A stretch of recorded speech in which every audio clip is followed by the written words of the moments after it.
Gracias. Lo primero, muchas gracias por venir, señora delegada. Usted ha empezado su comparecencia pidiendo un reconocimiento a las mujeres víctimas de violencia de género y a sus hijos. A mí me gustaría empezar la mía pidiendo el reconocimiento a todas las víctimas de violencia, independientemente de su sexo, edad u orientación sexual. Bueno, usted ha estado contándonos lo maravilloso que es el Pacto de Estado contra la Violencia de Género, lo maravillosas que son todas las medidas que van implementando.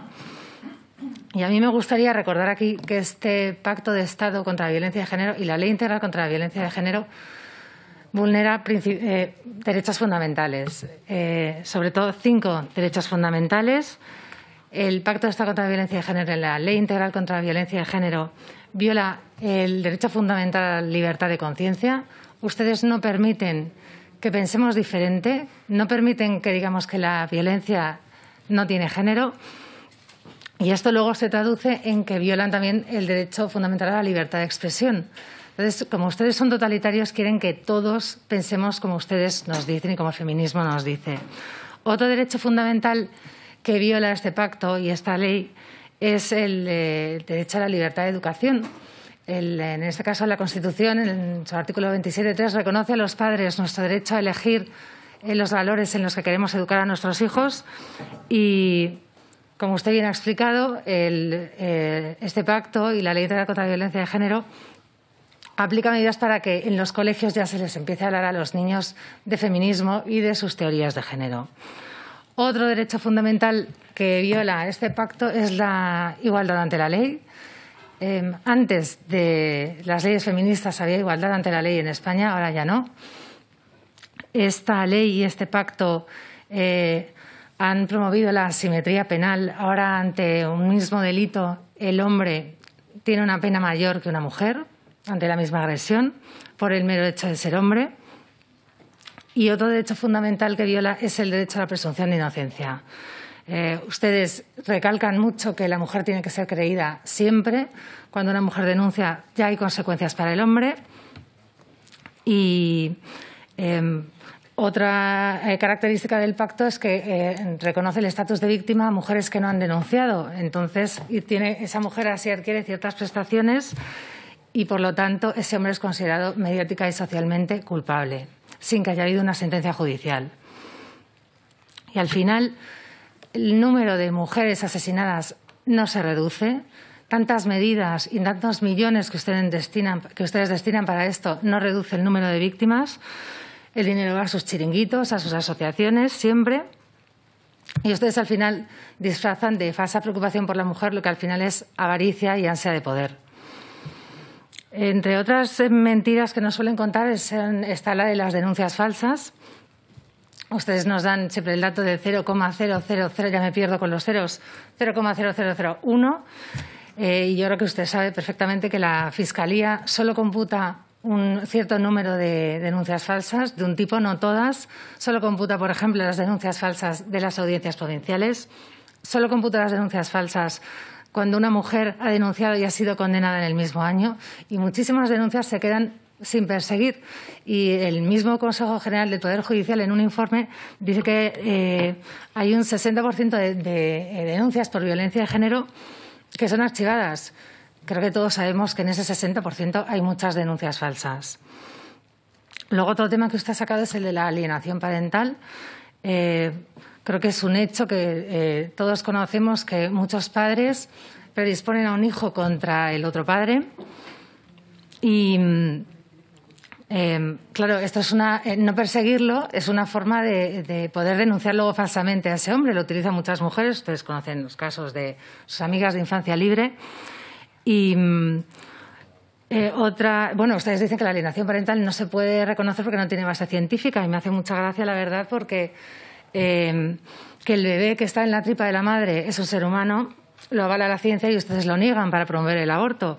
Y que la violencia tiene género no tiene ninguna base científica, es una teoría feminista y, en cambio, para ustedes eso es ley, es religión. Entonces, de la ciencia mejor no hablemos.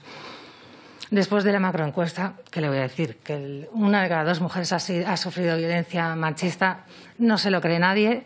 Pero claro, si ustedes incluyen las miradas o los piropos como violencia, pues lo que me extraña es que no haya salido que el 100% de las mujeres sufrimos violencia machista. Luego también utilizan y presumen de cumplir el Convenio de Estambul cuando lo incumplen sistemáticamente. El Convenio de Estambul, en su artículo 4.3, conmina a los gobiernos a que protejan a todas las víctimas independientemente de su sexo o orientación sexual. En su artículo 11 pide a los gobiernos que se elaboren informes, se recopilen datos y estadísticas para estudiar todos los tipos de violencia, cosa que ustedes no hacen. El artículo 24 del Convenio de Estambul pide que haya un servicio de atención telefónica como el 016 para todas las víctimas. Ustedes también lo incumplen, pero luego siempre enarbolan el Convenio de Estambul. No sé si no lo conocen, no se lo han leído, no lo entiendo muy bien. Y al final, Vox lo que propone es derogar este Pacto de Estado contra la Violencia de Género porque consideramos que no protege a todas las víctimas. Vox propone una ley de violencia intrafamiliar que proteja a todos independientemente del sexo, de la edad y la orientación sexual. Vox quiere que se protejan los derechos fundamentales y constitucionales como son el derecho a la igualdad ante la ley y a la presunción de inocencia. Y por esto ustedes suelen decir que Vox está fuera de la ley. Lo dijo su ministra el otro día, que como Vox no acepta que la violencia tenga género, está fuera de la ley. Creo que esto les retrata, demuestra su totalitarismo. Como les he explicado al principio, no nos permiten disentir.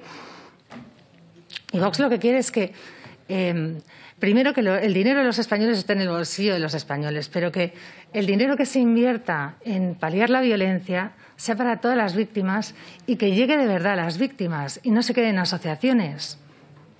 Como se comprobó, por ejemplo, en Andalucía, que un porcentaje muy pequeño, usted lo sabe, iba a parar a manos de las víctimas para ayudarles a tener una vida mejor. Ustedes también afirman que, le he oído en varias comisiones y en varios contextos, que Vox quiere que se agreda a las mujeres, que Vox defiende la violencia contra la mujer. Afirmar esto es miserable, es incitar al odio contra Vox. Y yo creo que en realidad nos atacan tanto porque tienen miedo de que les quitemos la careta de totalitarios. Y saben que cuando les quitemos la careta a muchos españoles se les caerá la venda de los ojos. Y ahora le quiero hacer unas cuantas preguntas, no sé si me las podrá contestar. Me gustaría que me contestara, en primer lugar, a quién defienden estos, en teoría, para defender a la mujer, pero que me aclarara qué entiende por mujer, a quién se va a beneficiar de este pacto y de esta ley. Me gustaría que me dijera por qué el Tribunal Constitucional defendió a Fernando Valdés y su presunción de inocencia cuando la presunción de inocencia es sistemáticamente vulnerada gracias a este pacto. ¿Por qué callan ante los abusos de menores en Baleares y dicen luchar contra la violencia contra las mujeres y las niñas? ¿Por qué no publican los datos de menores asesinados por mujeres? ¿Cuántos hombres asesinados hay por sus parejas? Porque la cifra de las mujeres no paramos de oírla, pero de los hombres. ¿Cuántos niños hay asesinados? ¿Cuántos homosexuales? Ha hablado usted de menores víctimas de violencia de género o hijos de víctimas de violencia de género que sufren ese contexto y me gustaría preguntarle qué pasa con los otros menores. ¿No importan? ¿Solo importan esos? Querría saber cuánto nos ha costado a los españoles su macroencuesta, que al final solo sirve para demonizar al hombre y victimizar a la mujer. ¿Por qué publican desde su delegación del Gobierno los datos de las mujeres asesinadas y claro, van inflando las cifras, pero cuando todavía no ha habido una sentencia judicial, en el momento en que una mujer es asesinada, ustedes la contabilizan como una víctima de violencia de género sin que aún se sepa nada? Eso conlleva, y usted lo sabe, la condena social y mediática de ese hombre. ¿Por qué no hay minutos de silencio, ni estudios, ni servicios de atención telefónica cuando las víctimas son hombres, o son niños, o son homosexuales? ¿Por qué en plena pandemia y con una crisis económica tan grave se gastan 100 millones de euros en el Pacto de Estado contra la violencia de género?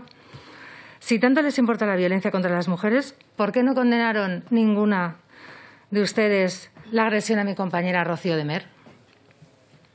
¿Por qué callan ante las manadas de inmigrantes?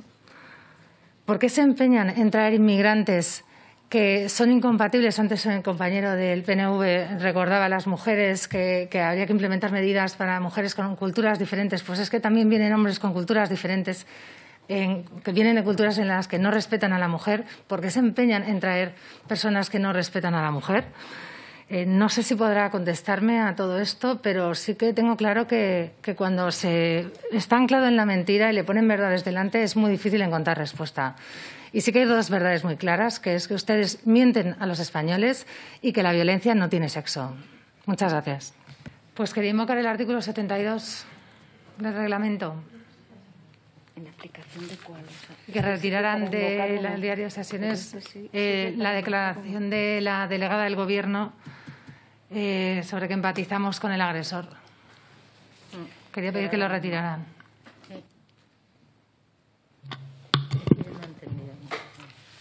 Señora Toscano, se refiere al comentario, a la intervención que ha hecho la delegada de Gobierno.